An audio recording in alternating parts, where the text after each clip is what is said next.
Okay, today I want to talk to you about muscle stimulators.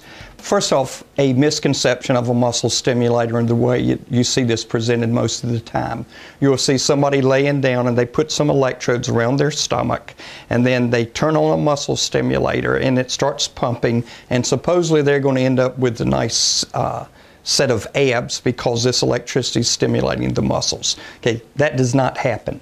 The way you increase muscle strength and torque and tone is you actually exercise yourself and use a muscle stimulator in conjunction with that.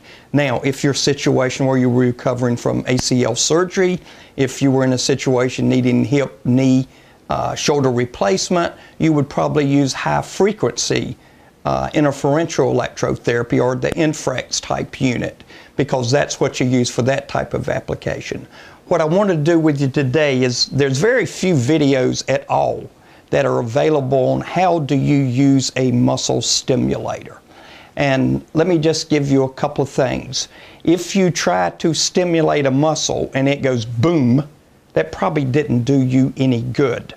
If you're trying to increase strength, what you would want to do is we have some parameters. I'll show you exactly how to set the unit up. But you want to slowly pick the arm up, hold it, clench it as long as you can, or not as long as you can, for some time period. And then when the machine starts turning off, you don't want it to turn off completely. You want it to slowly change the intensity so your arm goes back. Now you can rest. Bring it back up, boom, boom, boom, back down. You do repetition. You actually exercising with the assist of the unit. If you were doing sit-ups, one of the things you would do, you would set the unit to when it starts coming on, you would feel it. And as you feel it, then you move up and do the exercise with the muscle stimulator, actually helping increase the motor fiber firings. And what I'm saying right there is when you're moving, you start with small motor fibers, and as you get more and more, you get into larger motor fibers depending upon the amount of force exerted. Muscle stimulator works the exact opposite of the body.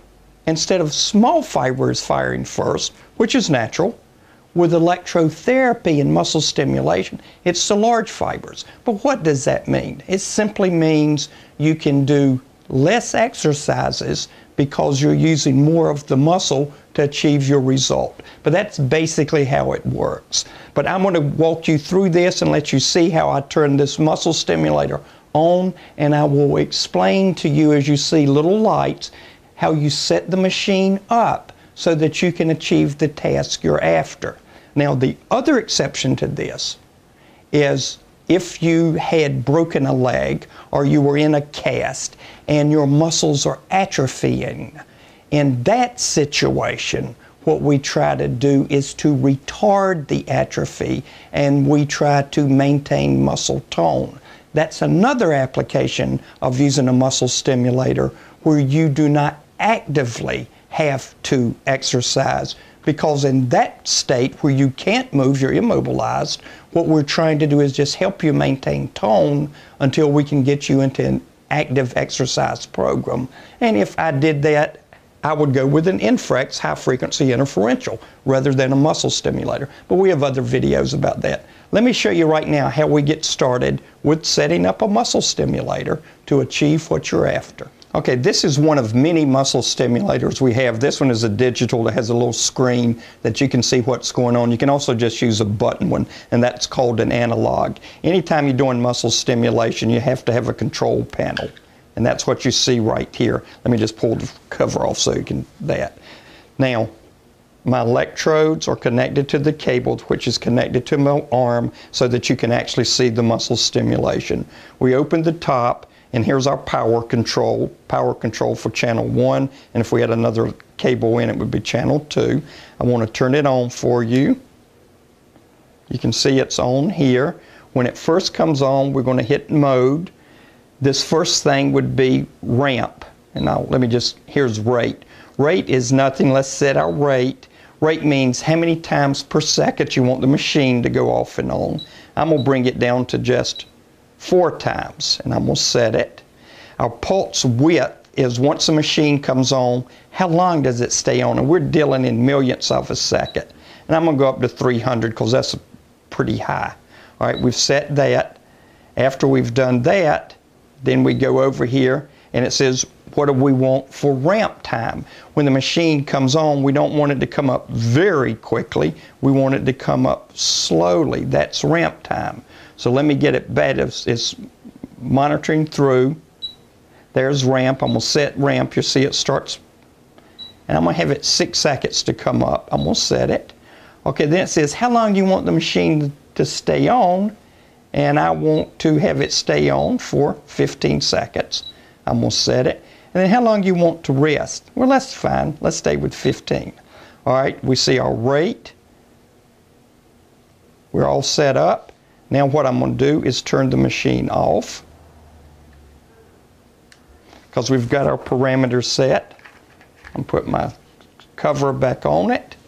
Now when I turn it on, it's preset. You can watch my arm. You see my arm now start, see it jerking? Watch the machine move. The machine ramped up, now it starts stimulating, and now it's stopped. See, it's giving me a rest. Nothing is moving. The machine is during that rest time, but you always have a ramp up.